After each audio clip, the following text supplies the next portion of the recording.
So, good afternoon, everyone. Good Doctor. afternoon, sir. So, how's your day so far? Okay lang, sir. Just fine. Po, Okay, very sir. good. So, can I expect a full blast of energy and active participation from you? Yes. Yes, sir. So, by the way, my name is Professor Justin L. Gabriel, and your professor for today's lecture, for today's afternoon. So, before we formally start, let us all ask the guidance of our Almighty God to, to enlighten us to fully understand our lesson for today. Miss Blanco, can you please lead us a short prayer?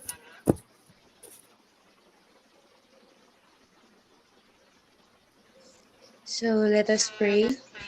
Our Father, who art in heaven, hallowed be thy name. Thy kingdom come, thy will be done on earth as it is in heaven. Give us this day our daily bread, and forgive us our trespasses, as we forgive those who trespass against us. And lead us not into temptation, but deliver us from evil. Amen. In the name of the Father, the Son, and the Holy Spirit. Amen. Thank you, Miss Blanco. So, for our class secretary, can you please monitor the attendance and give the attendance to me next week face to face? So, please bear with me, guys. I'm not feeling well. My voice is, di siya maayos. Please open your mic if you want to share something and raise your hand if you want to recite. Okay?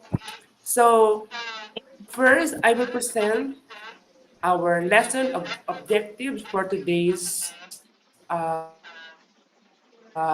lecture. Mr. Evangelista, can you please read us our lesson objectives for today?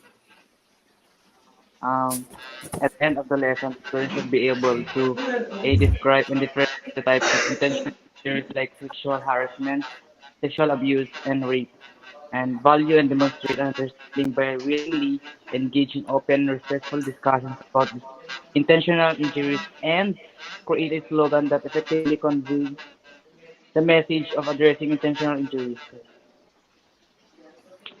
Yeah, so thank you very much.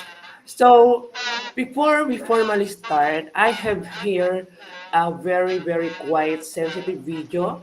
But this video will help you a lot to fully understand our lesson, our topic for today. So, guys, let's just be open-minded.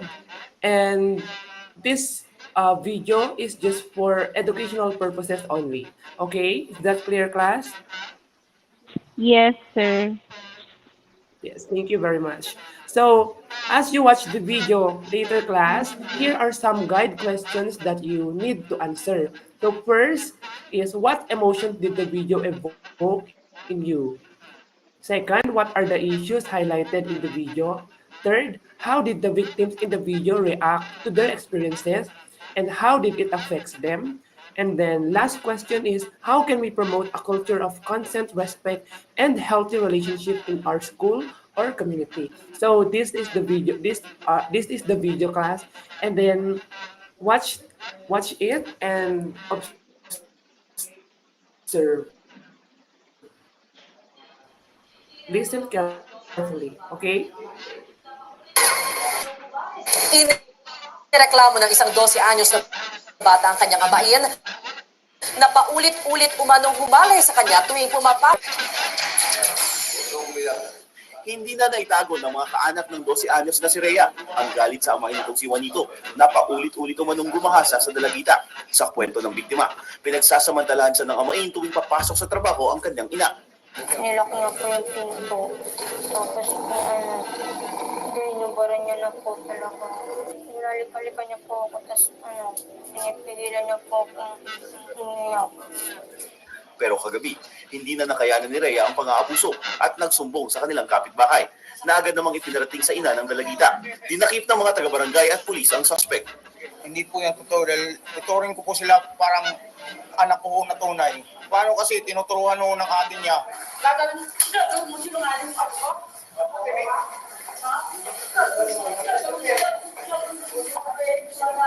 sa ipinapakita ng bata, masyadong traumatized, ni ayaw niyang makita yung tao.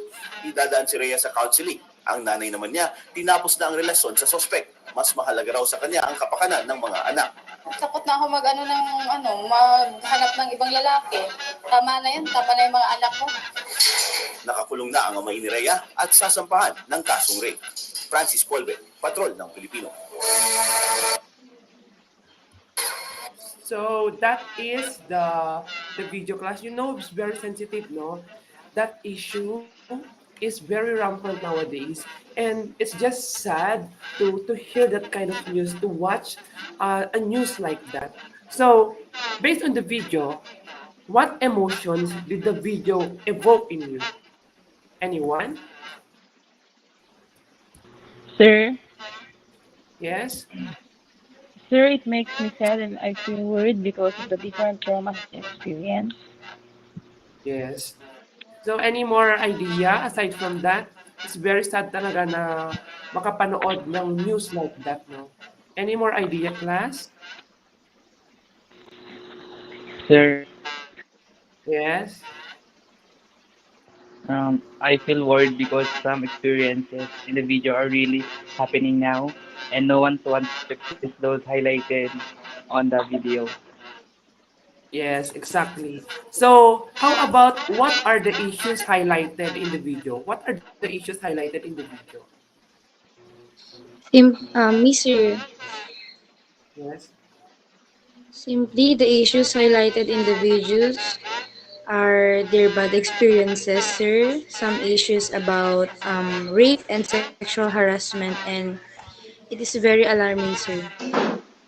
Yes, you're right. It is very alarming nowadays, no? Those kind of issues really happening today. So, how about how did the victims in the video react to their experiences, and how did it affect them or affect her? Sir, I try. Mm. It caused trauma to the victim, sir, and based on the video, the victim experienced depression and has a big impact to her life. Yes. And lastly, how can we promote a culture of consent, respect, and healthy relationship in our school or community? Paano nga ba? Anyone? Sir, we should normalize those kind of situations. The community should establish policies for protect victims. Yes, exactly. So we should respect, no, one another, and we should not do bad things to anyone. We should be in a community that promotes positivity, love, care, and respect. So respect begets respect. So in our community, let's be positive, spread love, and care with each other. So that is the video all about. So I have here another activity. And this activity is called Relate Me. So uh, I have here words that you can choose to pick and write the word in the appropriate column on the bottom. So you only need you try to put the words on the column, no, but just say recite it rather. So for number one, what do you think catcalls is? Is it rape, assault, or sexual harassment? Any guess? Catcalls number one is what? What do you think? Sir, sexual harassment. Yes, it is sexual harassment. How about number two, unwanted intercourse? Is it? Sorry. Yes, it is rape. And wolf whistle and staring. Actually, these are just the same. Both wolf whistle and staring. So, what do you think is the answer for that? Mister, Yes. so I think the answer of number 3 and number 4 is both. That is both sexual harassment, sir. Yes. Very good. So, how about the kissing and rubbing against someone? What do you think? Is it sexual harassment, assault, or rape? Sir, Any yung guess? having sex is assault. Yes, very good. How about the leering or the text messages? Leering and text messages. Any guess? Sir, I think it's sexual harassment. Yes, it's sexual harassment. How about the unwanted contact? Unwanted contact.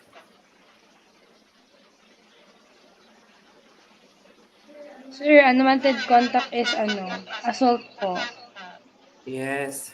And how about the penetrating a mouth, anus, or vagina? What do you Sir, think? rape. Rape, sir. Yes. Yes. And last is the explicit pictures. Sir, simply the answer is sexual harassment. Yes, that is sexual harassment. So now, class, let me ask you this: how did you find the activity?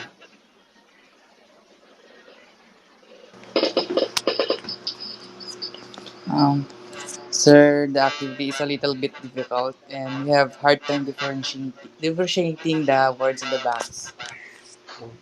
How about what strategies did you employ in order for you to easily group the correct words and put it in column? So what strategies? Sir, some of the words are familiar and some words are hard and I don't know their meaning, but some of my classmates know them. Mm. So did you find the activity challenging, class, or not?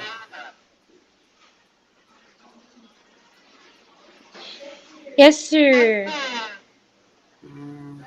But sir, because of brainstorming, we find the activity challenging yet it is entertaining.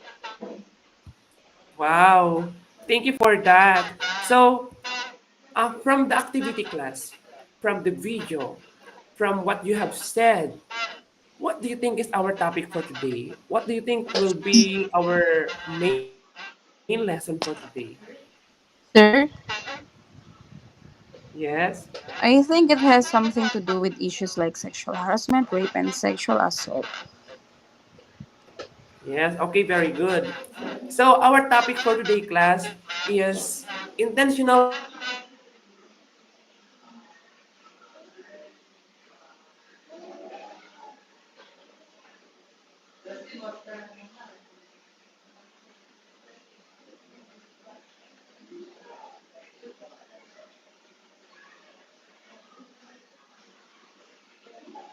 We will just be going to study this one so that you will be knowledgeable enough on what might be the impact of these intentional injuries to our life.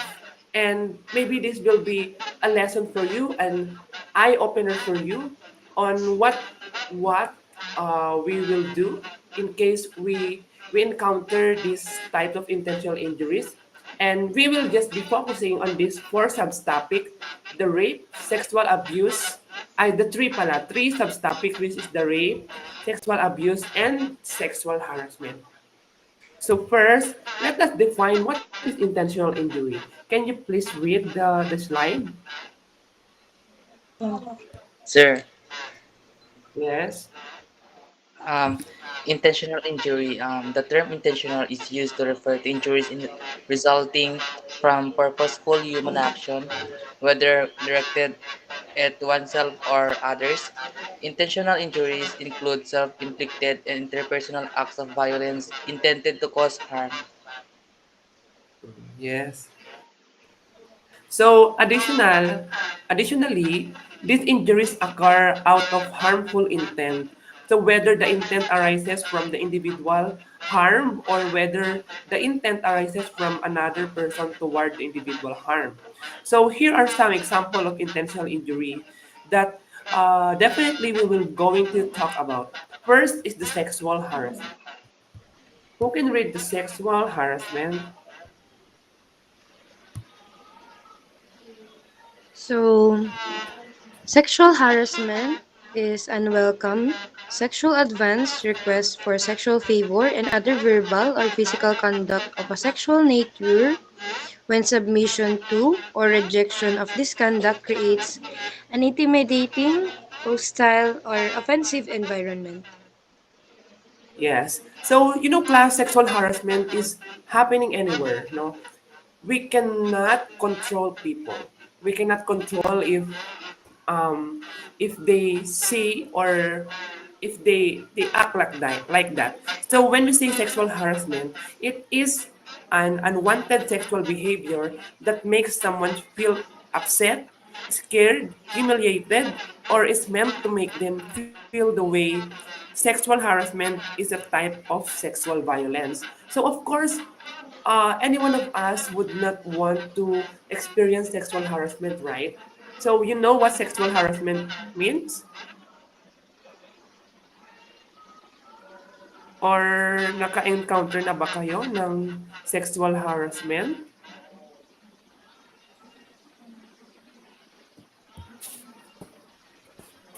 So, Yes, sir. kung I know, oh really? So, if you experience sexual harassment, guys, make it a report to the police, because if you're asking if sexual harassment is punishable by law, of course yes, it is punishable by law, no, from the Republic Act 11313 or the Safe Spaces Act. So this act ensures the safety of individuals. So this is all for you. If you experience sexual harassment, then you have the right to report it to the police, to your friends, or help to your friends, to your family. Don't hesitate to to uh, humingi ng tulong sa iba. So actually, there were many types of the sexual harassment. First is the sexual coercion, and the second is the unwanted sexual attention. So when we say sexual coercion, it is legally termed quid quadro co-harassment, referring to implicit or explicit attempts to make work conditions contingent upon sexual cooperation, while the other one is unwanted sexual attention, meaning to say unwanted touching, hugging, stroking, kissing, relentless pressure for days, or sexual behavior. So the difference of this is that sexual coercion is when a person pressures, tricks, threatens, or manipulates someone into sex. So that is sexual coercion. While unwanted sexual attention naman is that touching, hugging someone without your consent. So that is the differences between the two. So may I ask you this? When you are in a situation that you are being harassed, what will you do? If you are in a situation like that you are sexually harassed, what will you do? Anyone? What will you do?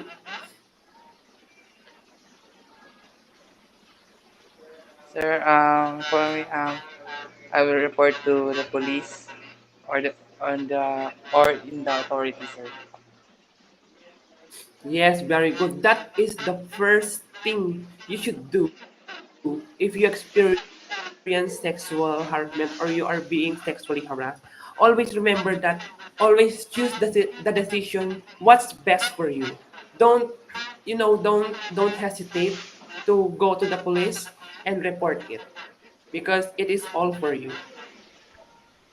Another one is sexual abuse. Can you please read sexual abuse? Yes, sir. So, Yes. sexual abuse is mainly used to describe behavior toward children, not adults. It includes many different things, from sexually touching a victim to forcing a victim to touch the perpetrator in a sexual way, to making a victim look at sexual body parts or watch sexual activity. Sexual abuse of a child is a criminal act. Yes. So class sexual abuse is an act of violence which the attacker uses uh, his power against someone to perceive as weaker than them. So sexual abuse is common in children. They abuse children. So this means that bakit sa sinabi nating the attacker uses his power against someone they perceive as weaker than them. Kasi mga bata pa sila, no? there were some issues, there were some news that sa murang edad nakakaranas na sila ng sexual abuse, right? In the TV Patrol, if you're watching, or 24 oras, there were a lot of issues like this now. Is to to to help other people to enlighten them what might be the impact of this to the victim. So I have here another subtopic which is very very sensitive. Please bear with me to take this positively because this is just only for educational purposes.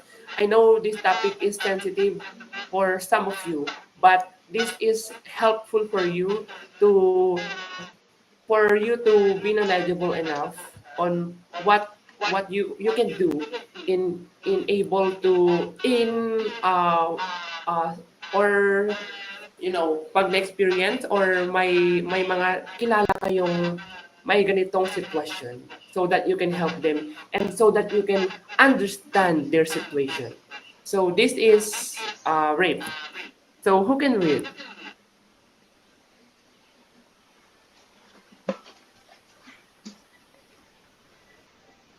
Sir, Yes. rape is penetration, no matter how slight, of the vagina or anus with any body part, object, or anal penetration by a sex organ of another person without the consent of the victim. Yes. So rape without the consent of the victim. So usually nangyayari ito sa of course sa mga kababaihan and mostly sa mga napapanood nating videos is that sad to say pero pinapatay nila no. It's very scary. Rape is very scary. So from sa mga biktima, sa pamilya nila, makita mo kung yung paghihinagpis nila sa sinapit ng victim. And usually pag titignan natin no sa mga suspect, some causes because of too much alcohol, drugs, and hindi nila alam yung kanilang ginagawa. That's why nagagawa nila itong ganitong klaseng walang karumal-dumal na pangyayari. So, I have here a video. So, this video is similar to the video I have presented a while back. So, uulitin lang natin siya.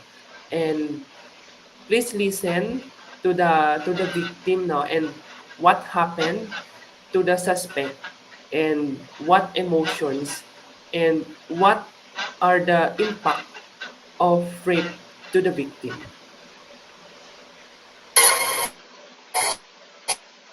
Inireklamo ng isang 12 anyos na bata ang kanyang amain na paulit-ulit umanong humalay sa kanya tuwing pumapasok sa trabaho ang kanyang ina. Exclusive nagpapatrol, Francis Falco. Hindi na naitago ng mga kaanak ng 12 anyos na si Rhea ang galit sa amain nitong si Juanito na paulit-ulit umanong gumahasa sa dalagita sa kwento ng biktima.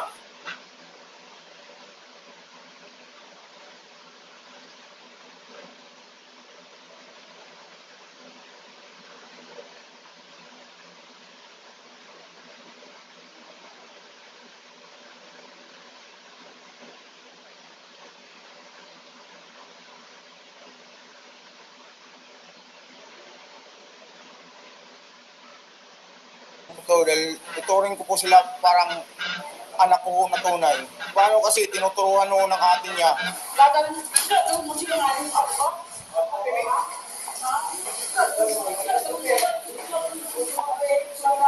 Kasi pinapakita ng bata, masyadong traumatized, ni ayaw niyang makita yung tao.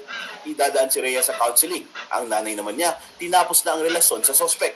Mas mahalaga raw sa kanya ang kapakanan ng mga anak. Takot na ako maghanap ng ibang lalaki. Tama na yung mga anak ko. Nakakulong na ang So that is the video all about. So based on the video class, what were some of the common challenges faced by the survivor or faced by the victim? Sir. Yes.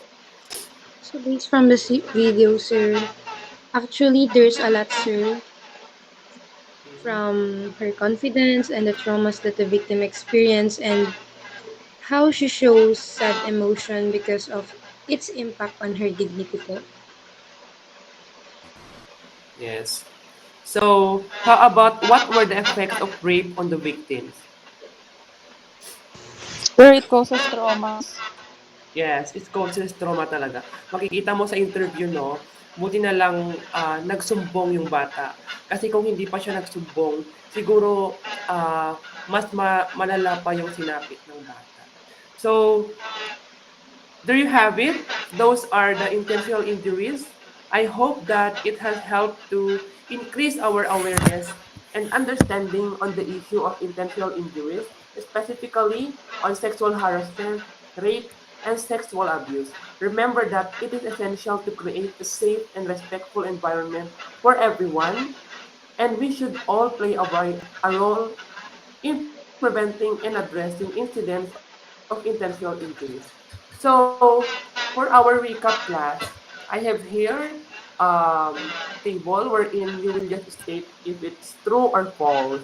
So, can men sexually assaulted? Men can be sexually assaulted. Is it true or false? Babae lang ba or pati lalaki ang nagse-sexually assaulted?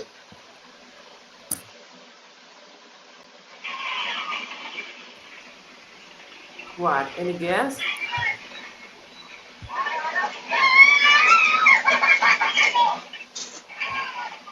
Any guess, class?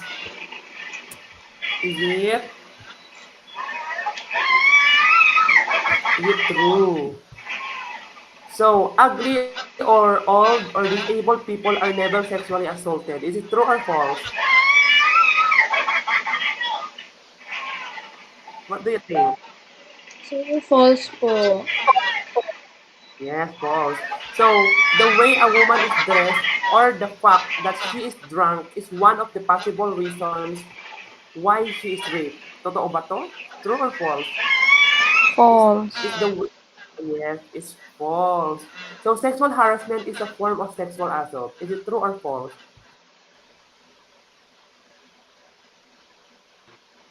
Is True, it? sir.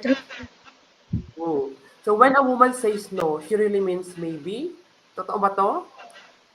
Pag sinabi mo bang no, Sir, ang that's ibig sabihin false. maybe.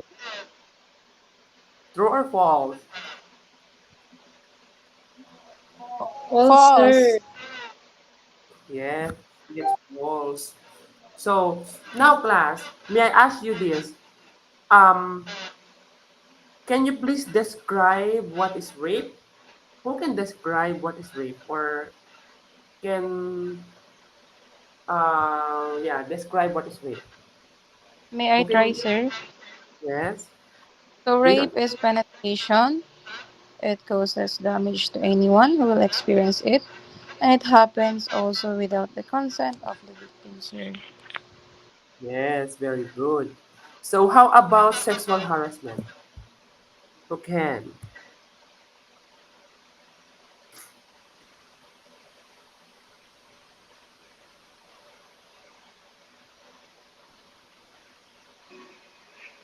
Anyone, class? Sir, pardon po. Sexual harassment. Who can describe sexual harassment? Me, sir, ko na lang, sir. Yes. So, apparently, sexual harassment is, we all know that it's an unwelcome sexual advance, request for anything that is sexual favor, and other verbal or physical conduct, sir. Yes, very good. Now, class, who can differentiate rape from sexual harassment? Kung talagang nakinig kayo, anyone who can differentiate rape from sexual Sir. harassment? Yes.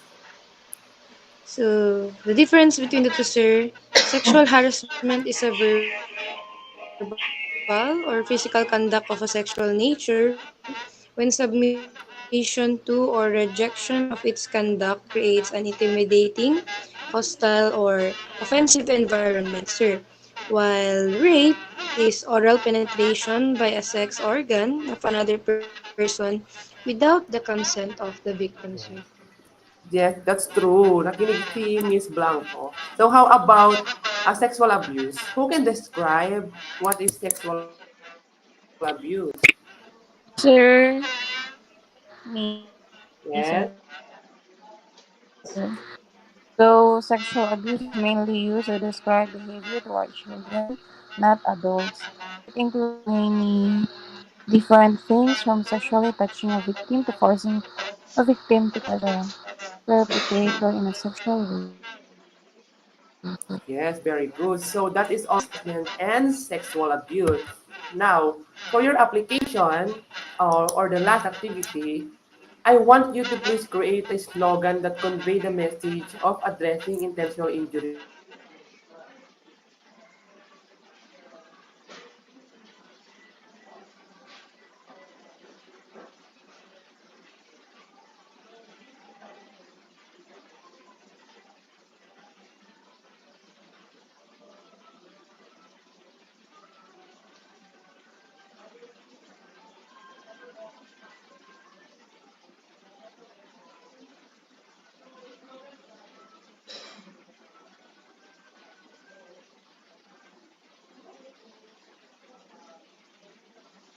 Editing it on cell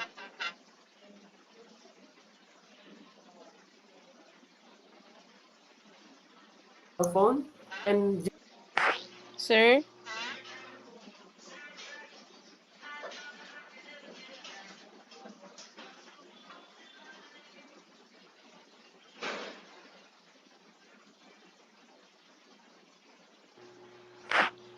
Sir?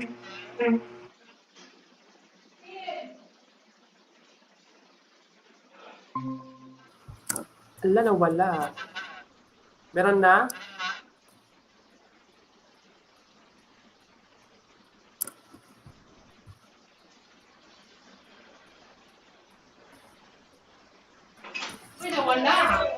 Sir, meron na po. Nawala ako guys. I'm so sorry. Sana ba tayo?